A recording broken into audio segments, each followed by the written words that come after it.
इस वीडियो में हम एनसीईआरटी क्लास 7 के साइंस के प्रश्नों को सॉल्व करेंगे। इसमें हम केवल बहुविकल्पी प्रश्नों को ही सॉल्व करेंगे। इसमें वे प्रश्न होंगे जो एनसीईआरटी बुक में अध्याय के लास्ट में जो अभ्यास प्रश्न दिए रहते हैं, हम उन्हीं प्रश्नों को सॉल्व करेंगे।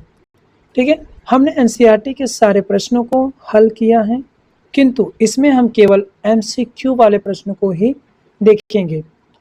और हमने एनसीईआरटी क्लास 7 के 18 चैप्टर के सारे प्रश्नों को इसमें रख लिया है। चलिए एक एक करके सारे प्रश्नों को एमसीक्यू वाले को सॉल्व करेंगे। तो चलिए शुरू करते हैं आज का वीडियो। अगर वीडियो अच्छा लगे लाइक करिएगा, शेयर भी करिएगा और चैनल को सब्सक्राइब भी कर लीजिएगा। चलिए तो शुरू करते हैं। आज का पहला क्वेश्चन है, पादप के किस भाग द्वारा प्रकाश संश्लेषण हेतु वायु से कार्बन डाइऑक्साइड ली जाती है? मूल रोम, रंध्र, पर्णशिराएं या बाह्य दल? इसका आंसर हो जाएगा रंध्र के द्वारा। अगला क्वेश्चन है, वायुमंडल से मुख्यतः जिस भाग द्वारा पादप कार्बन डाइऑक्साइड प्राप्त करते हैं वह है जड़, तना, पुष्प, पत्तियां। तो किसके द्वारा वे कार्बन डाइऑक्साइड प्राप्त करते हैं?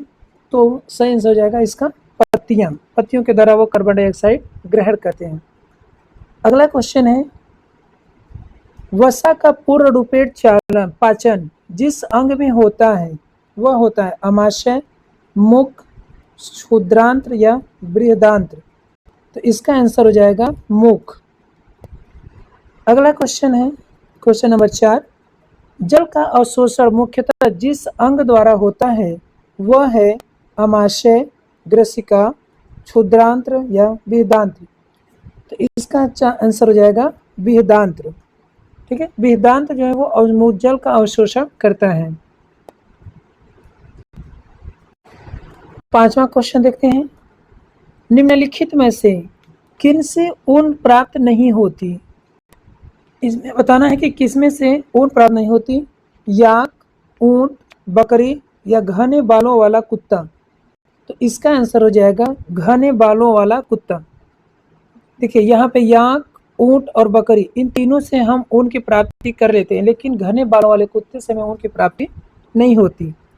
अगला क्वेश्चन है, रेशम कीट है कैटरपिलर, लार्वा? इन दोनों में से हमें बताना है कि रेशम कीट जो होती है वो कैटरपिलर होती है या लार्वा होती है या फिर दोनों? तो इसका आंसर हो जाएगा दोनों। रेशम कीट कैटरपिलर और लार्वा दोनों होता है। अगला क्वेश्चन है, 30 डिग्री सेल्सियस के 1 लीटर जल को 50 डिग्री सेल्सियस के 1 लीटर जल के साथ मिलाया गया, मिश्रण का ताप होगा? ऑप्शन है 80 डिग्री सेल्सियस, 50 डिग्री सेल्सियस से अधिक लेकिन 80 डिग्री सेल्सियस से कम, 20 डिग्री सेल्सियस या 30 डिग्री सेल्सियस तथा 50 डिग्री सेल्सियस के बीच? तो इसका आंसर हो जाएगा 30 डिग्री से 50 डिग्री सेल्सियस के बीच। ठीक है, अगला क्वेश्चन है, 40 डिग्री सेल्सियस ताप की लोहे की किसी गोली को कटोरी में भरी 40 डिग्री सेल्सियस ताप के जल में डुबोया गया है। इस प्रक्रिया में ऊष्मा, हमें बताना है कि इस प्रक्रिया में ऊष्मा क्या होगी। तो पहला ऑप्शन है कि लोहे की गोली से जल की ओर स्थानांतरित होगी। दूसरा ऑप्शन है न तो लोहे की गोली से जल की ओर और न ही जल से लोहे की गोली की ओर स्थानांतरित होगी। तीसरा ऑप्शन है कि जल से लोहे की गोली की ओर स्थानांतरित होगी या दोनों ताप में वृद्धि कर देगी। तो इसका आंसर क्या होगा? तो इसका आंसर हो जाएगा बी, न तो यह गोले की लोहे की जल की ओर जाएगी और ना ही लोहे की गोली की ओर स्थानांतरित होगी। ठीक है, ध्यान रखिएगा। अच्छा क्वेश्चन था। अब आइए अगला क्वेश्चन 9 नंबर देखते हैं, लकड़ी की एक चम्मच को आइसक्रीम के प्याले में डुबोया गया है, उसका दूसरा सिरा क्या होगा? आप आइसक्रीम खाए होंगे, आप आइसक्रीम को चम्मच जो होती है उसको आइसक्रीम में डालते हैं तो दूसरा सिरा क्या आपको महसूस होता है, वही बताना है। क्या यह चालन के कारण ठंडा हो जाएगा, संवहन के कारण ठंडा हो जाएगा या विकिरण के कारण ठंडा हो जाएगा या ठंडा नहीं होगा? तो थोड़ा आप सोचिए और इसका आंसर बताइए। सोचिए, आप आइसक्रीम तो खाए ही होंगे, तो क्या वो ठंडा होता है या नहीं? तो इसका आंसर हो जाएगा ठंडा नहीं होता, क्योंकि लकड़ी ऊष्मा का कुचालक होती है। ठीक है, चाहे वो ठंडा हो चाहे गर्म हो, लकड़ी एक सिरे से दूसरे सिरे पे वो गर्म नहीं होगी। तो इसका ऑप्शन हो जाएगा ठंडा नहीं होगा। ठीक है, चलिए अगला क्वेश्चन देखते हैं। 10 नंबर, स्टेनलेस इस्पात की कड़ाही में प्रायः कॉपर यानी कि तांबे की तली लगाई जाती है, इसका कारण हो सकता है। ये बताना है कि जो स्टेनलेस इस्पात की कढ़ाई होती है उसमें कॉपर की तली क्यों लगाई जाती है, उसका क्या कारण है। ठीक है, ऑप्शन है, तांबे की तली कढ़ाई को अधिक टिकाऊ बना देती है, ऐसी कढ़ाई देखने में सुंदर लगती है, स्टेनलेस इस्पात की अपेक्षा तांबा ऊष्मा का अच्छा चालक है, या स्टेनलेस इस्पात की अपेक्षा तांबे को साफ करता है। इसका आंसर बताइए। इसका सही आंसर हो जाएगा सी, स्टेनलेस इस्पात की अपेक्षा तांबा ऊष्मा का अच्छा चालक होता है। ठीक है, जब ऊष्मा का अच्छा चालक है तो कढ़ाई में आप पकाएंगे कोई भी तो ज़्यादा अच्छे से वो हीट करेगा और अच्छे से और जल्द ही क्या होगा, पक जाएगा, इसलिए हम उसको कॉपर का प्रयोग करते हैं। अगला प्रश्न है 11 नंबर, निम्नलिखित वक्तव्यों को ध्यान से पढ़ें, अर्थात इन वक्तव्यों को पढ़ के हमें आंसर देना है। पहला है, अम्ल और क्षार दोनों सभी सूचकों के रंगों को परिवर्तित कर देते हैं। दूसरा है, यदि कोई सूचक अम्ल के साथ रंग परिवर्तित कर देता है तो वह क्षारक के साथ रंग परिवर्तित नहीं करता। तीसरा है, यदि कोई सूचक कर के साथ रंग परिवर्तित करता है तो वह अम्ल के साथ रंग परिवर्तित नहीं करता है। ठीक है, यहाँ पे क्षार होगा। यदि कोई सूचक क्षार के साथ रंग परिवर्तित करता है तो वह अम्ल के साथ रंग परिवर्तित नहीं करता। ठीक है, और चौथा है, अम्ल और क्षारक में रंग परिवर्तन सूचक के प्रकार पर निर्भर करता है। तो इसका आंसर बताइए क्या होगा 11 नंबर का। तो इसका आंसर हो जाएगा केवल 4 नंबर। ठीक है, अर्थात अम्ल और क्षारक केवल 4। अम्ल और क्षारक में रंग परिवर्तन सूचक के प्रकार पर निर्भर करता है। ठीक है, अर्थात अम्ल और क्षारक में जो रंग परिवर्तन होता है वो सूचक के प्रकार पर निर्भर करता है। ऐसा नहीं है कि अम्ल कर रहा है तो क्षार करेगा, क्षार कर रहा है तो अम्ल ना। ठीक है, चलिए अगला क्वेश्चन देखते हैं।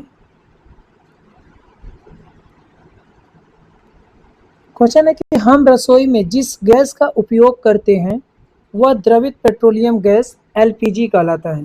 ठीक है, सिलेंडर में एलपीजी द्रव के रूप में होता है, सिलेंडर से बाहर आते ही यह गैस में परिवर्तित हो जाता है। एक परिवर्तन ये हो गया। अब देखिए परिवर्तन बी क्या है, फिर यही गैस जलती है, अर्थात जल गई तो भी परिवर्तन हुआ। तो हमें बताना है कि इन कथनों में परिवर्तन से संबंधित सही कथन का चयन करना है। आइए देखते हैं कि कथन क्या क्या है। कथन है कि प्रक्रम ए एक रासायनिक परिवर्तन है, प्रक्रम बी एक रासायनिक प्रक्रम है, प्रक्रम ए और बी प्रकरण दोनों ही रासायनिक परिवर्तन हैं, या इनमें से कोई भी रासायनिक परिवर्तन नहीं है। इसका आंसर बताइए ऑप्शन नंबर 12 का। इसका सही आंसर हो जाएगा ऑप्शन नंबर 2, प्रक्रम बी एक रासायनिक परिवर्तन है, अर्थात एलपीजी का जलना एक रासायनिक परिवर्तन है। चलिए अगला क्वेश्चन देखते हैं, क्वेश्चन नंबर 13, अवायवी जीवाणु जैविक अपशिष्ट पदार्थों को अपघटित कर जैव गैस अर्थात जिसे हम बायोगैस कहते हैं वो बनाता है। यह हुआ परिवर्तन ए। फिर जब गैस ईंधन के रूप में जलाई जाती है, परिवर्तन बी हुआ। अब हमें इन परिवर्तनों से संबंधित सही कथन को चूज करना है। ऑप्शन है प्रक्रम ए रासायनिक परिवर्तन, प्रक्रम बी एक रासायनिक प्रक्रिया है, प्रक्रम ए और बी दोनों ही रासायनिक परिवर्तन है। बी ऑप्शन देने का, ये प्रक्रिया की जगह परिवर्तन होगा। ठीक है, और डी है इनमें से कोई भी प्रकरण रासायनिक परिवर्तन नहीं है। तो इसका सही आंसर क्या हो जाएगा? ऑप्शन नंबर क्वेश्चन नंबर 13 का। तो क्वेश्चन नंबर 13 का आंसर हो जाएगा सी। प्रक्रम ए और बी दोनों ही क्या है? रासायनिक परिवर्तन है। देखिए वीडियो को थोड़ा आगे पीछे करके इन दोनों क्वेश्चन को देख लीजिएगा फिर से और इसको अच्छे से समझ लीजिएगा। ठीक है, चलिए अगला क्वेश्चन पे चलते हैं। क्वेश्चन नंबर 14 पे, कोई मांसाहारी जंतु जिनके शरीर पर धारियां होती हैं अपने शिकार को पकड़ते समय बहुत तेजी से भागता है। ठीक है, इसके पाए जाने की संभावना क्या है? मतलब ये किस स्थानों पर पाए जाएंगे? तो इस ऑप्शन है ध्रुवीय क्षेत्रों में, मरुस्थल क्षेत्र में, महासागर क्षेत्र में या उष्णकटिबंधीय वर्षा में। तो इसका आंसर क्या हो जाएगा? तो इसका आंसर हो जाएगा डी, उष्णकटिबंधीय वर्षा वनों में ये पाए जाएंगे जिनके शरीर पे धारियां होती हैं। चलिए अगला क्वेश्चन, क्वेश्चन नंबर 15, ध्रुवीय भालू को अत्यधिक ठंडी जलवायु में रहने के लिए कौन सी विशेषताएं अनुकूलित करती है? ऑप्शन है श्वेत बाल, त्वचा के नीचे वसा, तीव्र सूंघने की क्षमता। ऑप्शन बी पतली त्वचा, बड़े नेत्र, श्वेत बाल, लंबी पूंछ, मजबूत नखर, सफेद बड़े पंजे, या लास्ट है श्वेत शरीर, तैरने के लिए पंजे, श्वसन के लिए क्लोम। ठीक है, तो इसका ऑप्शन क्या हो जाएगा? आंसर बताइए। तो इसका आंसर हो जाएगा ए, श्वेत बाल, त्वचा के नीचे वसा और तीव्र सूंघने की जो क्षमता होती है, ये जो ध्रुवीय बालू होते हैं उनको अत्यधिक ठंड जलवायु में रहने के लिए अनुकूल करती हैं। ठीक है, अगला प्रश्न है 16 नंबर, निम्न में से कौन सा विकल्प उष्णकटिबंधीय क्षेत्र का सर्वश्रेष्ठ वर्णन करता है? ऑप्शन गर्म और आर्द्र, मध्यम तापमान, अत्यधिक वर्षा, सर्द और आर्द्र, या गर्म और शुष्क। तो 16 नंबर का आंसर क्या हो जाएगा? तो इसका आंसर हो जाएगा गर्म और आर्द्र। ठीक है, गर्म और आर्द्र जो है वो उष्णकटिबंधीय क्षेत्र का वर्णन करती है। चलिए अगला क्वेश्चन, क्वेश्चन नंबर 17, निम्नलिखित में से किस स्थान पर चक्रवात आने की संभावना नहीं होती है? हमें ये बताना है कि चक्रवात किन स्थानों पर नहीं आती है। तो सबसे पहले आप ये थोड़ा सा जान लीजिए कि चक्रवात कहाँ पर आते हैं। तो चक्रवात उन स्थानों पर आते हैं जो तटीय क्षेत्र हों, अर्थात जो सागर या जल से कोई चीज़ जुड़ा हुआ हो। ठीक है, उन स्थानों पर आता है। तो ऑप्शन बताइए, चेन्नई, बेंगलोर, अमृतसर या पुरी। तो इसका आंसर हो जाएगा अमृतसर। ठीक है, अमृतसर में चक्रवात आने की कोई संभावना नहीं है क्योंकि ये एक स्थलबद्ध क्षेत्र है, जबकि चेन्नई, बेंगलुरु और पुरी ये सब हमारा सागर के तट पर स्थित है। ठीक है, चलिए अगला क्वेश्चन देखते हैं। नीचे दिए गए वक्तव्यों में अर्थात कथनों में कौन सा सही है? पहला है कि शीतकाल में पवन स्थल से सागर की ओर बहती है। दूसरा है ग्रीष्म काल में पवन स्थल से सागर की ओर बहती है। तीसरा है कि चक्रवात का निर्माण अति उच्च दाब तंत्र और इसके इर्द गिर्द अति उच्च वेग की पवन के घूमने से होता है। या लास्ट है कि भारत के तट रेखा पर चक्रवात आने की संभावना नहीं है। देखिए अभी हमने पिछले क्वेश्चन में ये जिक्र किया था कि चक्रवात तटों पे आती है, तो इसका तो चौथा ऑप्शन गलत हो जाएगा। ठीक है, आप बताइए कि इसका आंसर क्या हो जाएगा। देखिए ग्रीष्म काल में जो पवन होती है वो सागर से स्थल से सागर की ओर नहीं चलती बल्कि वो सागर से स्थल की ओर चलती है। तो इसका आंसर हो जाएगा ए, शीतकाल में पवन स्थल से सागर की ओर बहती है। इसका भी कारण है जो कि उच्च दाब और निम्न वायु दाब की समानता पे काम करती है। चलिए आगे अगला क्वेश्चन देखते हैं। क्वेश्चन नंबर 19, शैल कारणों के अतिरिक्त मृदा में होते हैं। मृदा में शैल तो होते हैं लेकिन उसके अतिरिक्त क्या होते हैं? वायु और जल, जल और पादप, खनिज, जैव पदार्थ, वायु और जल, जल, वायु और पादप। तो इसका आंसर क्या हो जाएगा? इसका आंसर हो जाएगा सी, खनिज, जैव पदार्थ, वायु और जल। ये सब क्या होते हैं? मृदा में पाए जाते हैं। अगला क्वेश्चन है 20 नंबर, जल धारण क्षमता सबसे अधिक होती है। जल धारण की क्षमता सबसे अधिक किसमें होती है? तो बलुई मृदा में, मृणमय मृदा में, दोमटी मृदा में, या बालू और दोमट के मिश्रण में। तो इसका सही आंसर क्या हो जाएगा? तो इसका सही आंसर हो जाएगा बी, मृणमय मृदा में। इसे हम काली मृदा भी कहते हैं। ठीक है, मृणमय मृदा को काली मृदा भी कहते हैं। चलिए अगला क्वेश्चन देखते हैं 21 नंबर, तिल चट्टों के शरीर में, ये तिल चट्टो नहीं, ये तिल चट्टो है, ठीक है, इसको तिल चट्टो बना लीजिएगा, के शरीर में वायु प्रवेश करती है उनके फेफड़ों द्वारा, क्लोमों द्वारा, श्वास रंध्रों द्वारा, या त्वचा द्वारा। तो इसका आंसर क्या हो जाएगा? तो इसका आंसर हो जाएगा श्वास रंध्रों के द्वारा। ठीक है, तिलचट्टों के शरीर में जो वायु प्रवेश करती है वो श्वास रंध्रों के द्वारा करती है। अगला क्वेश्चन है क्वेश्चन नंबर 22, अत्यधिक व्यायाम करते समय हमारे टांगों में जिस पदार्थ के संचयन के कारण ऐंठन होती है वह है कार्बन डाइऑक्साइड, लैक्टिक अम्ल, अल्कोहल या जल। तो इसका सही आंसर क्या हो जाएगा? बताइए, किस कारण हमारे पैरों में ऐंठन होता है व्यायाम करते समय? इसका आंसर हो जाएगा बी, लैक्टिक अम्ल। लैक्टिक अम्ल के द्वारा व्यायाम करते समय हमारे पैरों में जो है वो ऐंठन पड़ जाती है। चलिए अगला क्वेश्चन, क्वेश्चन नंबर 23, किसी सामान्य वयस्क व्यक्ति की विश्राम अवस्था में औसत श्वास दर कितनी होती है?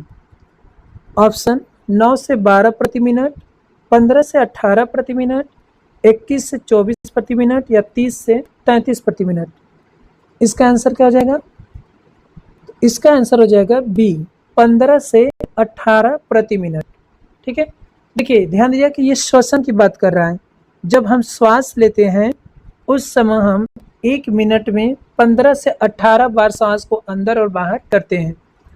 और एक होता है जो हमारे ब्लड का सर्कुलेशन होता है, धमनी की गति होती है, तो वो होती है 72 मिनट। ठीक है, 72 प्रति मिनट। ठीक है, इन दोनों चीज़ों को ध्यान रखिएगा। चलिए अगला क्वेश्चन देखते हैं, क्वेश्चन नंबर 24 पे, श्वसन के समय पसलियाँ की क्या स्थिति होती है? बाहर की ओर गति करती हैं, नीचे की ओर गति करती हैं, ऊपर की ओर गति करती हैं, या बिल्कुल गति नहीं करती? 24 नंबर का आंसर क्या हो जाएगा? तो 24 नंबर का आंसर हो जाएगा बी, श्वसन के समय पसलियां नीचे की ओर गति करती हैं। ठीक है, अगला क्वेश्चन 25 नंबर, पादपों में जल का परिवहन होता है। हमें बताना है कि पादपों में जल का परिवहन किसके द्वारा होता है? जाइलम के द्वारा, फ्लोएम के द्वारा, रंध्रों के द्वारा, या मूल रोमों के द्वारा? 25 नंबर का आंसर बताइए। तो इसका सही आंसर हो जाएगा ए, जाइलम के द्वारा। ठीक है, पादपों में जल का परिवहन जाइलम के द्वारा होता है। अगला क्वेश्चन, क्वेश्चन नंबर 26, मूल द्वारा जल के अवशोषण की दर को बढ़ाया जा सकता है, उन्हें छाया में रखकर, मंद प्रकाश में रखकर, पंखे के नीचे रखकर, या पॉलीथीन की थैली में रखकर? तो इसका सही आंसर हो जाएगा आंसर सी, पंखे के नीचे रखकर। ठीक है, पंखों के नीचे रख करके अवशोषण की दर को पौधों में बढ़ाया जा सकता है। अगला क्वेश्चन है क्वेश्चन नंबर 27, पादप का जनन भाग होता है उसका पत्ती, पर्ण, तना, मूल, या पुष्प? 27 नंबर का आंसर क्या हो जाएगा? तो इसका आंसर हो जाएगा डी, पुष्प।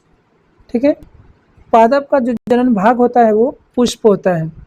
अगला क्वेश्चन, क्वेश्चन नंबर 28, नर और मादा युग्मन के युग्मन का प्रक्रम क्या कहलाता है? निषेचन, परागण, जनन, या बीज निर्माण? तो इसका सही आंसर हो जाएगा निषेचन। अगला प्रश्न है 29 नंबर, परिपक्व हो जाने पर अंडाशय विकसित हो जाता है। बीज में, यहाँ पे बीज होगा, बीज नहीं, बीज, पुंकेसर में, स्त्री केसर में या फल में?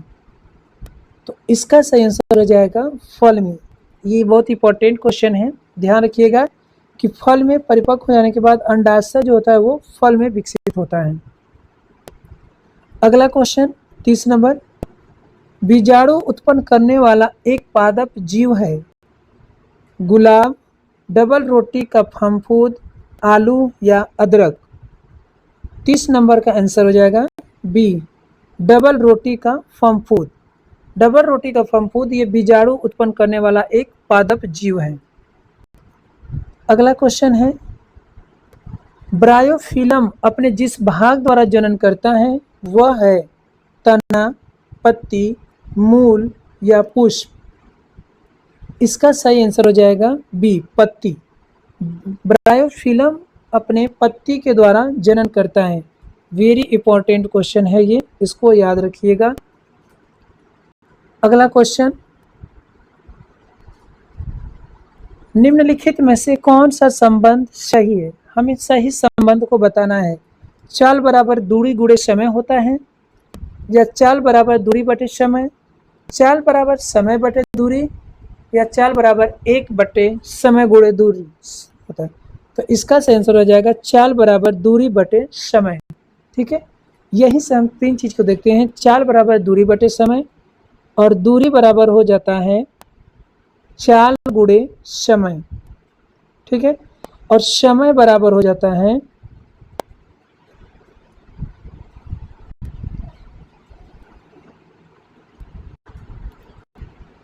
चाल बटे दूरी।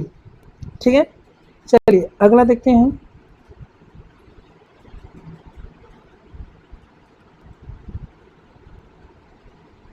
चाल का मूल मात्रक है किलोमीटर प्रति मिनट, मीटर प्रति मिनट, किलोमीटर प्रति घंटा या मीटर प्रति सेकेंड? तो देखिए, चाल का मात्रक दोनों होता है, किलोमीटर प्रति घंटा और मीटर प्रति सेकेंड, ये दोनों होता है। एक बड़ी इकाई है और एक छोटी है, लेकिन यहाँ पूछा है मूल मात्रक, तो मूल मात्रक में इसका आंसर हो जाएगा डी, मीटर प्रति सेकेंड। ठीक है, चाल का जो मूल मात्रक है वो मीटर प्रति सेकेंड होता है, किलोमीटर प्रति घंटा भी होता है, लेकिन यहाँ पे ध्यान रखिएगा कि ये मूल मात्रक पूछा है। ठीक है, चलिए अगला क्वेश्चन, क्वेश्चन नंबर 34, कोई कार 40 किलोमीटर प्रति घंटे की चाल से 15 मिनट चलती है। इसके पश्चात वह 60 किलोमीटर प्रति घंटे की चाल से 15 मिनट चलती है। कार द्वारा तय की गई कुल दूरी कितनी होगी? इसका आंसर आप सॉल्व करिए और सॉल्व करके इसका आंसर बताइए। चलिए देखिए, थोड़ा सा हम इसको समझ लेते हैं। ठीक है, 40 किलोमीटर प्रति घंटे की चाल से कोई कार है जो 15 मिनट चलती है, अर्थात 15 मिनट वो चलती है कितने की स्पीड से? 40 किलोमीटर प्रति घंटे की स्पीड से वो 15 मिनट चलती है। इसका मतलब क्या हुआ कि वो 1 घंटे में 40 किलोमीटर चलेगी, तो 15 मिनट में कितने किलोमीटर चलेगी? तो जैसा कि आप जानते हैं 1 घंटे में 60 मिनट होता है, 60 मिनट में अगर हम 15 से भाग देंगे तो ये 4 बार में जाएगा, अर्थात उसका चौथाई भाग है। तो अगर वो 1 घंटे में अर्थात 60 मिनट में वो 40 किलोमीटर जा रहा है, तो इसका चौथाई कितना हो जाएगा? 10 किलोमीटर, अर्थात वो 15 मिनट में कितना चला? तो 10 किलोमीटर चला। ठीक, और ये कह रहा है, हम यहाँ पे ले लेते हैं कि ये 10 किलोमीटर दूरी वो तय कर लिया। फिर कह रहा है कि 60 किलोमीटर प्रति घंटे के हिसाब से वो चलती है 15 मिनट।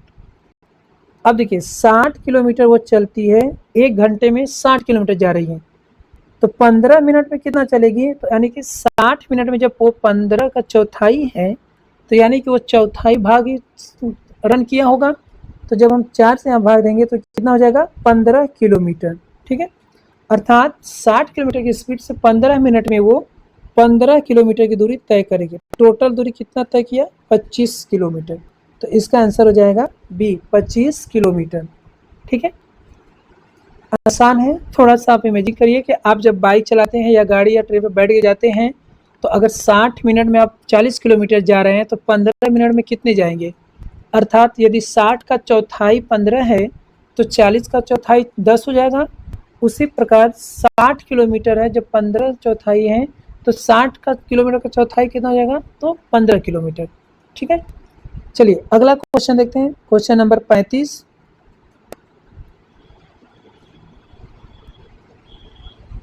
बिंब से बड़े साइज का आभासी प्रतिबिंब बनाया जा सकता है अवतल लेंस द्वारा, अवतल दर्पण द्वारा, उत्तल दर्पण द्वारा या समतल दर्पण द्वारा।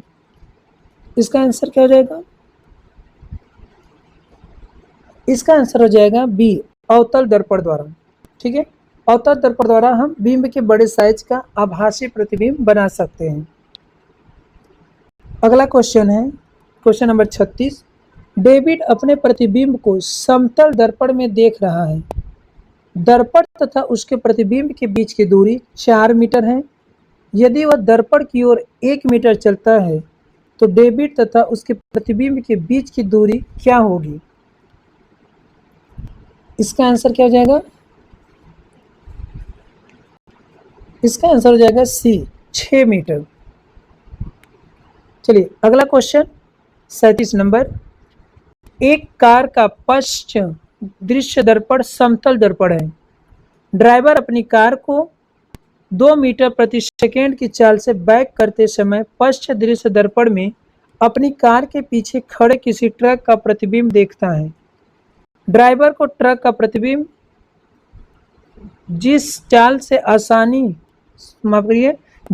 से अपनी ओर आता प्रतिबिंब होगा वह कौन सा है? 1 मीटर प्रति सेकेंड, अर्थात उसके पीछे जो ट्रक लगी हुई है वो किस स्पीड से आगे दिखाई देगी जबकि वो खड़ी है? तो 1 मीटर प्रति सेकेंड, 2 मीटर प्रति सेकेंड, 4 मीटर प्रति सेकेंड या 8 मीटर प्रति सेकेंड। तो 37 नंबर का आंसर बताइए। इसका आंसर हो जाएगा सी, 4 मीटर प्रति सेकेंड के हिसाब से उसको आती हुई नजर आएगी। अगला क्वेश्चन है, निम्नलिखित में से कौन सा कारक जल की कमी के लिए उत्तरदायी नहीं है? औद्योगिकरण में वृद्धि, बढ़ती जनसंख्या, अत्यधिक वर्षा या जल संसाधनों के कुप्रबंधन। इसका आंसर बताइए। बहुत ही आसान क्वेश्चन है, तो आप लोग इसका आंसर जान भी गए होंगे। अत्यधिक वर्षा। अत्यधिक वर्षा हमें जल के लिए कोई कमी नहीं कर सकती, जबकि औद्योगिकरण में वृद्धि के लिए हमें जल की आवश्यकता पड़ती है, जिससे जल प्रदूषण हो जाएगा है और जल की कमी हो जाती है। बढ़ती जनसंख्या के कारण भी जल की कमी होती है और जल का अगर अच्छे से प्रबंधन न किया जाए तो भी हमें जल की कमियों को हम फेस करते हैं। ठीक है, इसका आंसर हो जाएगा अत्यधिक वर्षा। चलिए अगला क्वेश्चन है कि सही कथन का चयन करना है। विश्व की सभी झीलों और नदियों में जल की कुल मात्रा नियत रहती है। ऑप्शन है, भूमिगत जल की कुल मात्रा नियत रहती है।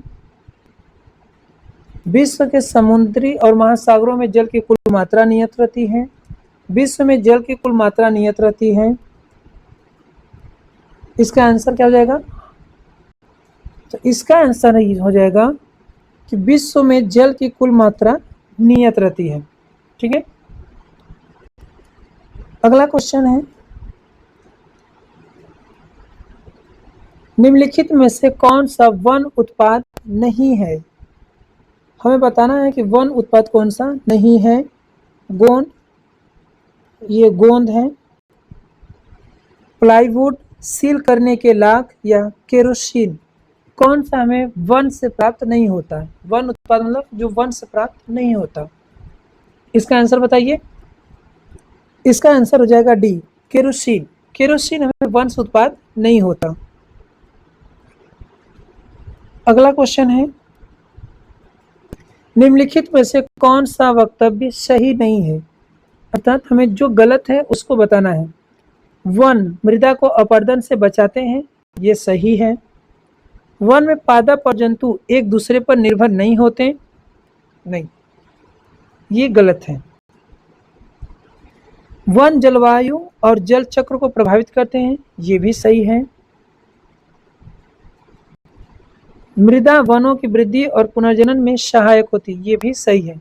देखिए यहाँ पे हमें बताना है कि कौन सा सही नहीं है, तो हमारा आंसर हो जाएगा बी कि वन में पादप और जंतु एक दूसरे पर निर्भर नहीं होते हैं, यह सही नहीं है। ठीक है, तो इसका आंसर हो जाएगा कौन सा, बी। चलिए अगला क्वेश्चन देखते हैं, क्वेश्चन नंबर 42। सूक्ष्म जीवों द्वारा मृत पादपों पर क्रिया करने से बनने वाले एक उत्पाद का नाम है बालू, मशरूम, ह्यूमस या कास्ट। इसका आंसर सही हो जाएगा ह्यूमस। अगला क्वेश्चन और इस चैप्टर का अंतिम क्वेश्चन है, ओजोन के बारे में निम्नलिखित कथनों को ध्यानपूर्वक पढ़ें। यह सजीव होगा, यह सजीव जीवों के श्वसन के लिए अनिवार्य है, इसका उपयोग जल को रोगाणु रहित करने के लिए किया जाता है, या यह पराबैंगनी किरणों को अवशोषित कर लेती है, वायु में इसका अनुपात लगभग 3% है। इसमें बताना है कि कौन सा कथन सही है। कथन 1, 2, 3 तीनों सही है, कथन 2 और 3 सही है, कथन 1 और 3 सही है, या सभी सही हैं। इसका आंसर हो जाएगा 2 और 3। ठीक है, 2 और 3 दोनों सही हैं। तो ये था हमारा एनसीईआरटी क्लास 7 के एमसीक्यू के सभी चैप्टर के क्वेश्चन। ठीक है, अगर वीडियो अच्छा लगे तो इसे लाइक और शेयर जरूर करिएगा और चैनल को सब्सक्राइब भी कर लीजिएगा। धन्यवाद।